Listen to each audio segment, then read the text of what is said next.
Hi class, so my name is Emily and today I'm going to be talking about the lesson I have planned for my third graders. I'd probably split this lesson up into about 2 sessions for 45 minutes each for them to fully understand the idea, the objective, and to overall complete their project. Like I said, this would be for my third graders. The topic is going to be their positive and negative space.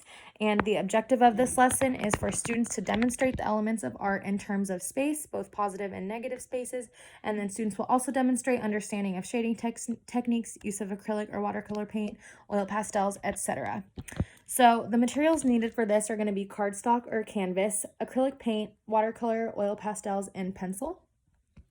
In order to prepare for this lesson, I'd go ahead and set a sufficient amount of each of these materials on each table for students to see when they walk in. And then I'd go ahead and get started with the lesson by showing them a picture of my demonstration and then also incorporating a different source as background information. So this is my drawing of positive and negative space. So over here, what I did first is I identified what I wanted to draw. So this is what I'd have my students do. I'd let them use their imagination and create something that they wanted to draw. I really like flowers personally, so this is what I wanted to do as a demonstration for my students. And I really want them to understand like the use of space. So overall, use their entire sheet that they have. This would be the size or of medium that they're going to use. But yeah, so I wanted to do flowers. Obviously, we're going to keep this age appropriate. I can't imagine that they would want to be doing anything too extreme, but other things that I can imagine students would want to draw are action figures, maybe people, trees, other things like that. So yes. This connects to the California State Content Standard. It's 2.MA CR1, and that's for our students to explore multiple ideas for media artworks through brainstorming and improvising. So, okay. Also for the integrating technology that I want to use, it's a website that actually I got through another elementary school. And this connects other subjects to this art lesson. Artist MC Escher, he is a artist who really placed an emphasis on graphic design, and in that you see a lot of positive and negative space in media, and he created many illustrations for books, designed tapestries, and made murals, but his main art form was printmaking. Printmaking is something that I think students a little older than third grade might be able to do for their art projects, so this is what I would do as kind of an introduction, and if I had some of the students in following years, I would really like to implement the tools for printmaking and do that for them. And I would also tie this back to MC Escher. This also relates to other subjects, just because I would want to go ahead and give a background information or background presentation on MC Escher to kind of just give them an idea of who he was, how he started his career, and what inspired him. And he created many things as far as graphic design goes that connected to math.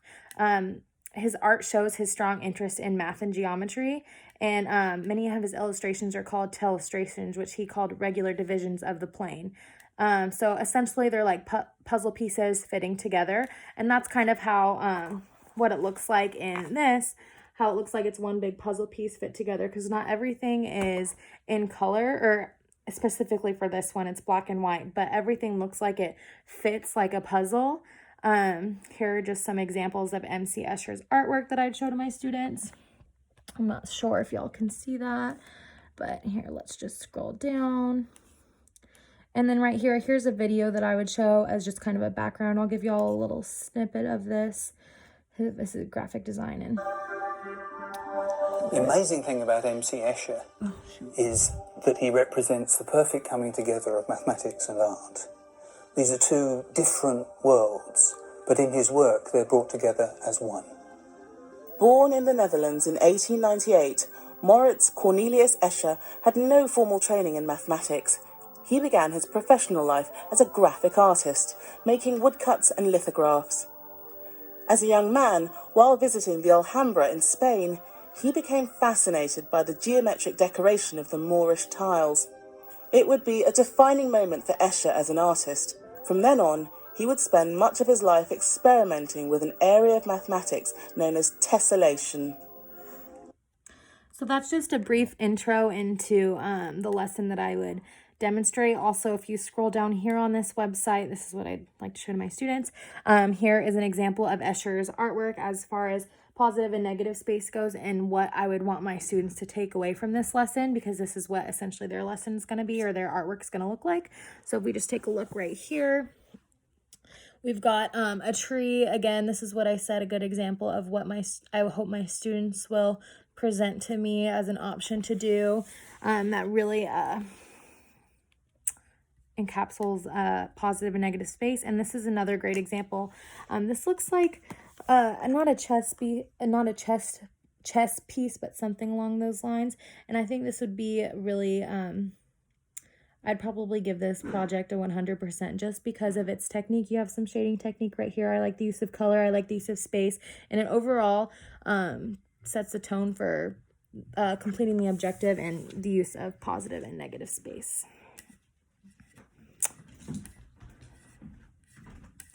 Like I said, I think this lesson will probably take about 2 minutes or 45 minutes over 2 sessions. I'll grade my students based on their expression in their artwork, whether or not they demonstrated the understanding of the objective. And then I'd also like them on the back of their artwork to write a short paragraph of what they liked about using positive and negative space and where else you can see that. Like I said, overall, I'll assess how creative the student was with the project and how well it was understood. And then we'll also assess if the student used or demonstrated effective use of the materials. Thank you for listening.